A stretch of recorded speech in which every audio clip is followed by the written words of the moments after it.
Film धुरंधर में रहमान डकैत के किरदार में जो अक्षय खन्ना ने कहा वो सच है। रहमान डकैत की दी हुई मौत बड़ी कसाईनुमा होती है। जी हाँ, बिल्कुल सही।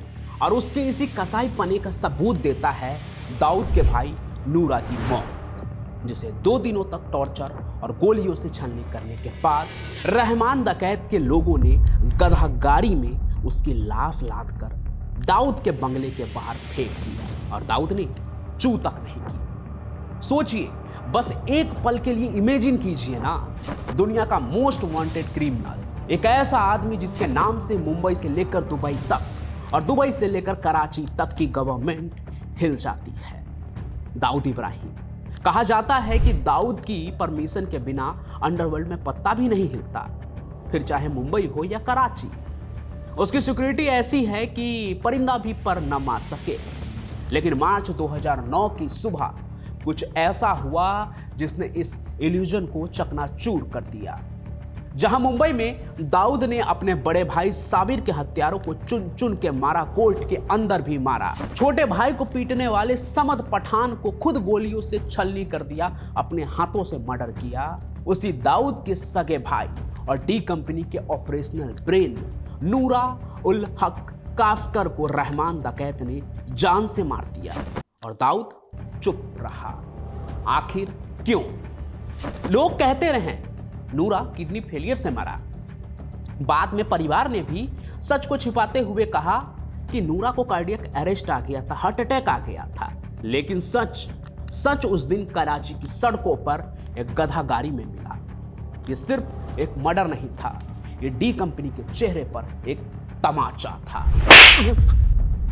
आखिर रहमान डकैत जैसे एक लोकल गैंगस्टर ने इतनी हिम्मत कैसे की, और क्या इसके पीछे कोई और भी था, कोई ऐसा जो दाऊद से भी ज्यादा पावरफुल है? आज हम अनरिवल करेंगे अंडरवर्ल्ड की सबसे डार्क मिस्ट्री, बॉलीवुड के शायर से लेकर the blood lands of Lyari तक। हेलो, मैं Pancham Prakash and welcome to the untold story of Noora Kaskar, the brother of Dawood Ibrahim.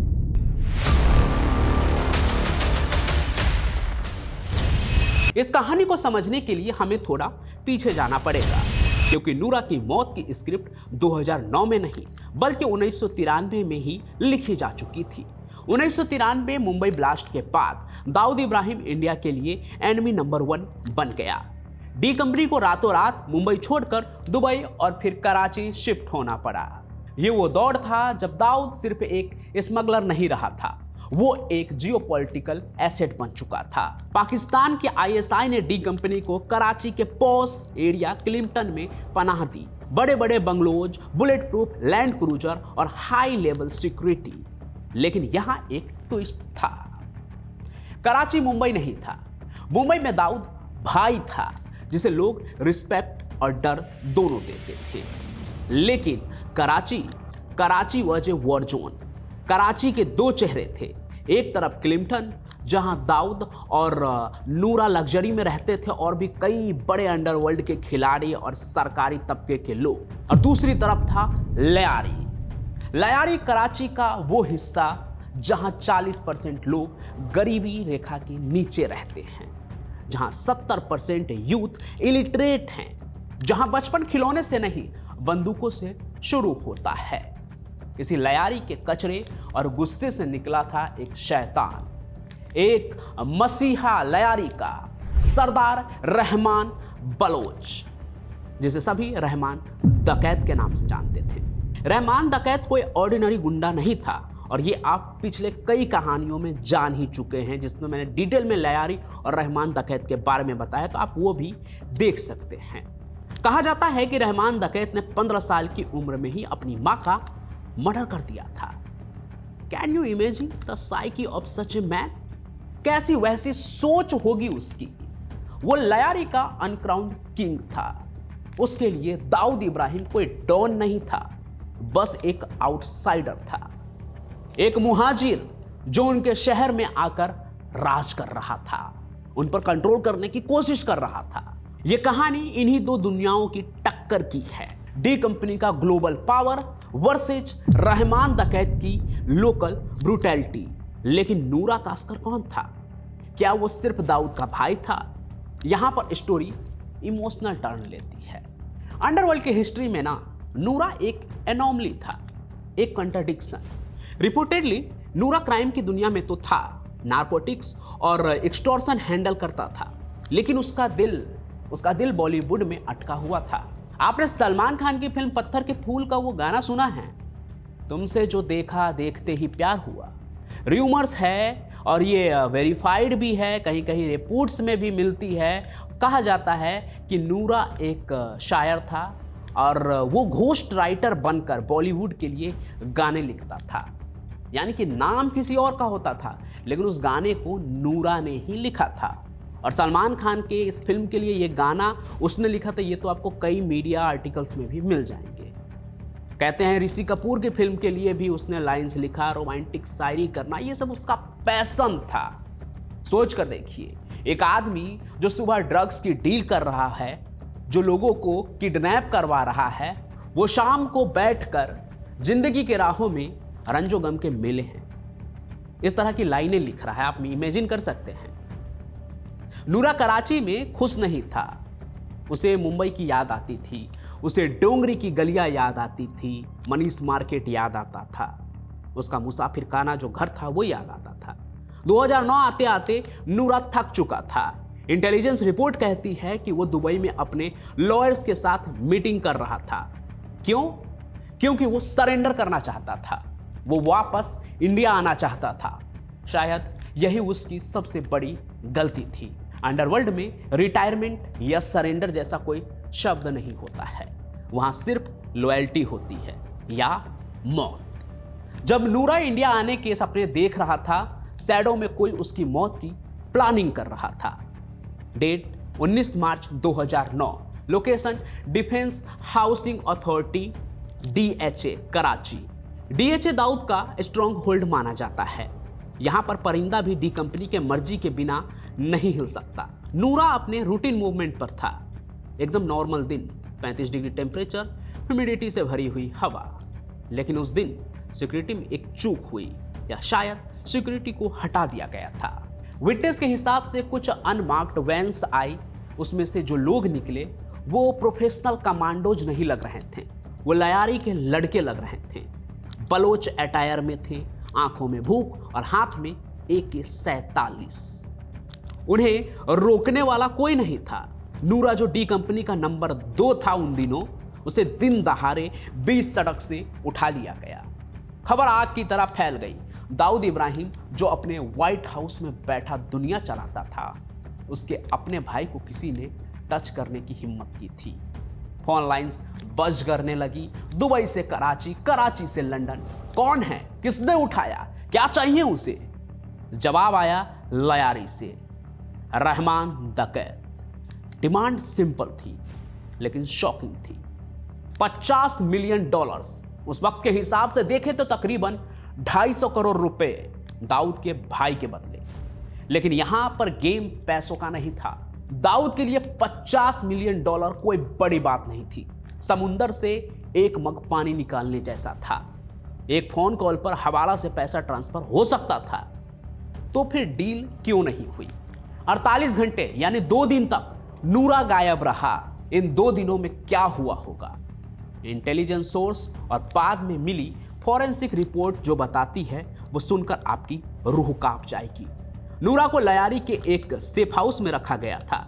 Lyari की गलियां इतनी तंग कि पुलिस भी वहां घुसने से डरती है। वहां रहमान डकैत का उन दिनों कानून चलता था। Imagine the humiliation. दाऊद का भाई, वो लग्जरी में रहता था, अब धूल और रंगदारी के बीच बंधा हुआ था। रिपोर्ट्स कहती है कि टॉर्चर एक्सट्रीम था। आपने धुरंधर मूवी में एक सीन भी देखा होगा। रहमान डकैत का बेटा जब मारा जाता है, उसके बाद बदला लेने के लिए उनके लोग किस हद तक गुजरते हैं। किसी को रोड पर घसीट के मारा जाता है, किसी को उबलते हुए पानी वाले कुकर में बंद कर दिया जाता है, किसी को बम से उड़ा दिया जाता है। तो असल जिंदगी में भी उनका टॉर्चर इसी एक्सट्रीम लेवल पर था और उनके बंधक में था दाऊद का भाई। तो सोचिए क्या मंजर रहा होगा। Iron rods, electric shocks, water boarding. Rahman डकैत सिर्फ पैसा नहीं चाहता था, वो डी कंपनी को तोड़ना चाहता था। वो दाऊद को ये फील करवाना चाहता था कि तुम्हारे पैसे, तुम्हारी पावर यहां मेरे इलाके में बेकार है। हो गए तुम मुंबई के डॉन, ये लयारी है, ये कराची है। लेकिन एक थ्योरी ये भी कहती है कि टॉर्चर सिर्फ क्रुएल्टी के लिए नहीं था, बल्कि इंफॉर्मेशन के लिए भी था। क्या नूरा से कुछ उगलवाया जा रहा था? याद रखिए, नूरा वापस इंडिया आने की सोच रहा था। अगर वो इंडिया चला जाता तो 1993 ब्लास्ट के राज खुल जाते, आईएसआई के कनेक्शन एक्सपोज हो जाते। क्या रहमान डकैत के कंधे पर बंदूक रखकर कोई और निशाना लगा रहा था? इन 48 घंटों में दाऊद ने पूरी ताकत लगा दी होगी। सोचिए ना जरा, दाऊद इब्राहिम जो अपने भाई को पीटने पे भी किसी को मार देता था, उसका भाई किडनैप हो गया था, 48 घंटे से गायब था, तो उसने क्या कुछ नहीं किया होगा। पर्दे के पीछे की कहानी मालूम नहीं, लेकिन उसके शख्सियत को देखकर अंदाजा तो लगाया ही जा सकता है। लेकिन लयारी भी एक ब्लैक होल था, वहां से कोई सिग्नल बाहर आ ही नहीं रहा था। नेगोशिएशन फेल हो चुकी थी, पर शायद नेगोशिएशन तो कभी थी ही नहीं ना। रहमान डकैत का तो मैसेज क्लियर था। फिर 31 मार्च 2009 की सुबह होने वाली थी। फर्ज की अजान के आसपास एक गधा गाड़ी क्लिंटन के पॉश एरिया की तरफ बढ़ रही थी। दाऊद के घर से मुश्किल से 200 या 300 मीटर दूर गाड़ी रुकती है। गधा भी शांत हो जाता है। उसमें से कुछ फेंका जाता है बाहर। लोग पास आते हैं, कपड़ा हटाते हैं।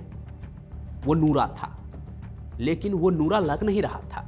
7 गोलियां देखकर ऐसा लग रहा था कि पॉइंट ब्लैंक रेंज से गोलियां मारी गई है, सीधे सर में। बॉडी पर टॉर्चर के निशान और गधे गाड़ी में लाश भेजना एक तरह से रहमान डकैत का ही ट्रेडमार्क था, उसकी हैवानियत थी। और अंडरवर्ल्ड की दुनिया में इससे बड़ा इंसल्ट क्या होता। रहमान डकैत ने मैसेज दिया था कि तुम्हारी औकात मेरे लिए कूड़ा बराबर है और गधे गाड़ी में भरकर तुम्हें भेज सकता। दाऊद इब्राहिम जिसके नाम से लोग कांपते थे, वो अपने भाई को बचा नहीं पाया। और उससे भी बुरी बात, उसे छुपाने की कोशिश हुई। मीडिया में खबर आई, नूरा Kaskar died of massive cardiac arrest. फिर कहा गया किडनी फेलियर। भाई का जनाजा हुआ, लेकिन उसमें कहते हैं दाऊद नहीं आया। क्यों? डर या शर्म? सोचा है आपने? अपने ही भाई के जनाजे में न जाना, ये उस डॉन की बेबसी थी या कोई डर या कुछ और? इंडियन इंटेलिजेंस एजेंसीज और जर्नलिस्ट ने जब ऑटोप्सी रिपोर्ट्स और लोकल सोर्सेज को खंगाला, तब सच बाहर आया कि नूरा की मौत नेचुरल नहीं था। वो झूठ था जो 15 दिन तक भी नहीं टिक पाया। अब आते हैं उस सवाल पर जो आज तक एनालिस्ट को परेशान करता है। क्यों रहमान डकैत ने अपनी मौत को दावत क्यों दी? दाऊद को छूना ये कोई छोटी मोटी बात थी नहीं, भले ही वो कराची क्यों ना हो, क्योंकि उसे आईएसआई का पूरा सपोर्ट था। आईएसआई जिसके सामने हर छोटे मोटे गैंगस्टर पाकिस्तान में घुटने टेकते हैं। मतलब अगर रहमान डकैत ने इतनी बड़ी हिम्मत की है तो क्या ये सिर्फ गैंगवार थी? यहां 2 थ्योरीज है और दोनों ही हॉरिफाइंग है। Theory number 1, the turf war and ego. Karachi में डी कंपनी रियल एस्टेट में घुस रही थी। नूरा कंस्ट्रक्शन प्रोजेक्ट्स हैंडल कर रहा था। लयारी के लोग जो पहले से गरीब हैं, उन्हें लग रहा था कि डी कंपनी उनकी जमीन हड़प रही है। रहमान डकैत जो खुद को बलोच नेशनलिस्ट कहता था, उसने इसे पर्सनल इंसल्ट लिया। डी कंपनी ने रहमान के दुश्मन शहंशाह, जो अरशद पप्पू गैंग का ही था कोई, उसे सपोर्ट करना शुरू कर दिया। कहा जाता है कि नूरा ने डी कंपनी की तरफ से शहंशाह को सीक्रेट इंटेल दी थी रहमान को मरवाने के लिए, और रहमान को यह बात पता चल गया। उसके बाद यही हुआ कि before you kill me I will kill your heart. ये बदला था, प्योर एंड सिंपल, जिसमें रहमान डकैत ने खुद पर बात मानी तो उसने उस बात को ही खत्म कर दिया। Theory number 2, the ISI master stroke. यह थ्योरी ज्यादा डार्क है, लेकिन जियोपॉलिटिकल एक्सपर्ट इस पर ज्यादा बिलीव करते हैं। याद है मैंने बताया था नूरा इंडिया वापस आना चाहता था। अगर दाऊद का भाई इंडियन एजेंसीज के हाथ लग जाता तो पाकिस्तान का स्टेट स्पॉन्सर ऑफ टेरर वाला जो चेहरा है वो दुनिया के सामने नंगा हो जाता। 1993 ब्लास्ट के प्रूफ, आईएसआई की फंडिंग जनरल्स के नाम सब बाहर आ जाता। Noora was a loose end, a liability. ISI खुद दाऊद के भाई को नहीं मार सकती थी, क्योंकि दाऊद से भी जो लॉयल्टी थी वो शिफ्ट हो जाती तो दिक्कत होती कि दाऊद के भाई को मार देती सीधे सीधे, तो दाऊद तो खफा हो जाता। तो उन्होंने क्या किया, उन्होंने सिंपल एक फॉर्मूला अपनाया, use a thorn to remove a thorn. उन्होंने रहमान डकैत को यूज किया, रहमान को शायद प्रोटेक्शन दी होगी, प्रॉमिस किया होगा कुछ बड़ा, या शायद थ्रेट दिया होगा, नूरा को हटा दो, हम तुम्हें लयारी की किंग बना देंगे, नहीं तो तुम्हारा क्या होगा ये तुम जान लो। इस थ्योरी को दम तब मिलता है जब हम देखते हैं कि नूरा की मौत के बाद क्या हुआ। नूरा की मौत के बाद कराची खून से नहाया। जून 2009, सिर्फ 3 महीने बाद नूरा के मौत के दाऊद का दूसरा भाई अनीस इब्राहिम, उस पर हमला हुआ। कराची में एक एटीएम के बाहर वो बच गया, लेकिन मैसेज क्लियर था, D company is being hunted. और रहमान डकैत, क्या उसे अपना इनाम मिला? आईएसआई ने अगर ऐसा करवाया होगा तो उसे क्या मिला? अगस्त 9, 2009, नूरा की मौत के ठीक 5 महीने बाद पुलिस ने अनाउंस किया कि एक इनकाउंटर में रहमान डकैत मारा गया। चौधरी असलम ने यह अनाउंस किया था कि रहमान डकैत was gun down. Official story क्या थी कि पुलिस और गैंगस्टर के बीच में क्रॉस फायर हुआ, रहमान डकैत और असलम चौधरी के बीच। रियल स्टोरी क्या थी? एनालिस्ट कहते हैं कि रहमान डकैत को बहुत करीब से 3 गोलियां मारी गई थी। ये इनकाउंटर नहीं था, ये क्लीन अप था। रहमान डकैत ने अपना काम कर दिया, अब वो एक जिंदा सबूत था और इंटेलिजेंस एजेंसी सबूत नहीं छोड़ती है, ये आपको पता होना चाहिए। रहमान की मौत के साथ ही नूरा के मर्डर का सच भी दफन हो गया। दाऊद ने कभी पब्लिक में रहमान का नाम नहीं लिया, आईएसआई ने कभी एक्सेप्ट नहीं किया, बस लाशें गिरती रही। कराची के गैंगवार में अगले 3 सालों में 3000 से ज़्यादा लोग मारे गए। लयारी पूरी तरह से तबाह हो गया। एक तरफ नूरा की एम्बिशन थी इंडिया जाने की, दूसरी तरफ रहमान की एम्बिशन थी लयारी का किंग बनने की, और दोनों ही मारे गए। आज 2025 में जब हम फिल्म धुरंधर देखते हैं तो हमें एक्शन थ्रिल दिखता है, लेकिन हकीकत फिल्म से कई ज़्यादा डरावनी होती है, खास करके क्राइम की दुनिया में। रहमान डकैत की पूरी जिंदगी भी कई थ्योरीज पर है। एनकाउंटर हुआ या जानबूझकर मारा गया, चौधरी असलम ने अपनी दुश्मनी पूरी की, या फिर आईएसआई ने यूज किया, या फिर किसी और ने। फिल्म में आपको रहमान एक दमदार विलन के रूप में दिख रहा है, लेकिन असल जिंदगी की कहानी उससे भी खतरनाक और उलझी हुई है। हम कोशिश कर रहे हैं कि हर एंगल से कहानी आप तक पहुंचाएं, जिसमें से आज एक दाऊद और उसके भाई से जुड़ा हुआ एंगल था कि रहमान डकैत की क्रूरता, उसकी हैवानियत, उसका कौन कौन सा कांड बड़ा था और उसकी मौत कैसे हुई। रहमान डकैत के मौत पर बहुत विवाद है कि उसकी मौत बताया तो ऑफिशियली यही जाता है कि एनकाउंटर है, लेकिन उस एनकाउंटर के पीछे की कहानी क्या है।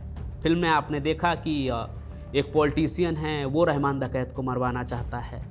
एक एंगल आपने ये भी देखा फिल्म में कि खुद रणवीर सिंह ही पहुंच चुके हैं हमजा के किरदार में, जो इंडिया की तरफ से लयारी में कराची के जो गैंग्स हैं उनको तोड़ रहे हैं, उनको मार रहे हैं। उसके अलावा भी कई कहानी है, कहीं आईएसआई की थ्योरीज है, कहीं खुद दाऊद का थ्योरी है, कहीं कुछ और है। तो ऐसे कई एंगल है।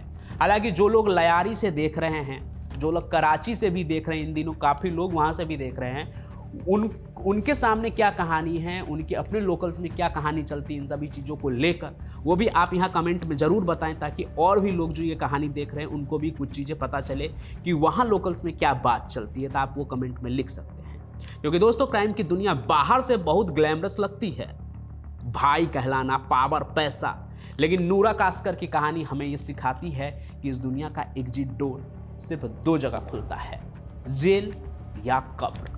और कब्र वाला तो फिर आप उससे कभी बाहर ही नहीं आते हैं। और कभी कभी एग्जिट डोर एक गधा गाड़ी होती है जो आपकी पूरी लेगेसी को मिट्टी में मिला देती है। बाकी आज की इस कहानी में आपको क्या लगता है? मैंने बताया ही कि अगर आप कराची, लयारी, इन सभी जगहों से देख रहे हैं तो कमेंट में ज़रूर लिखिएगा कि वहाँ की लोकल कहानी क्या है। बाकी मुंबई और इंडिया से जो भी देख रहे हैं उनके लिए एक नई कहानी है दाऊद से जुड़ी, और रहमान डकैत जो इन दिनों काफ़ी चल रहा है उससे जुड़ी भी कहानी है। तो जो भी आप सोचते हैं कमेंट में लिखिए। साथ ही साथ अगर आप मेरी ये बात सुन रहे हैं तो आप सभी का बहुत बहुत धन्यवाद, क्योंकि आप कहानी को अंत तक देखते हैं। तो आप कहाँ से देख रहे हैं और आपका नाम क्या है वो भी कमेंट में लिखिए, ताकि मुझे पता चले कि जो अंत तक मेरी कहानी देखते हैं वो लोग कौन हैं। और मैंने देखा है कि भारत से ज़्यादा जो बाहर के लोग हैं, जो अमेरिका से देख रहे हैं या फिर लंदन से देख रहे हैं या फिर यूएई से देख रहे हैं, वो लोग कहानी को काफ़ी देर तक देखते। तो आप लोगों को बहुत बहुत धन्यवाद है कि आप लोग कहानी को ज़्यादा से ज़्यादा देर तक देखते हैं। तो आप सभी का शुक्रगुजार हूँ। आप लोगों के लिए ही कहानी लेकर आता हूँ और आगे भी लेकर आता रहूँगा मैं, पंचम प्रकाश, आप लोगों के लिए कहानियाँ। तब तक के लिए जय हिंद, जय भारत।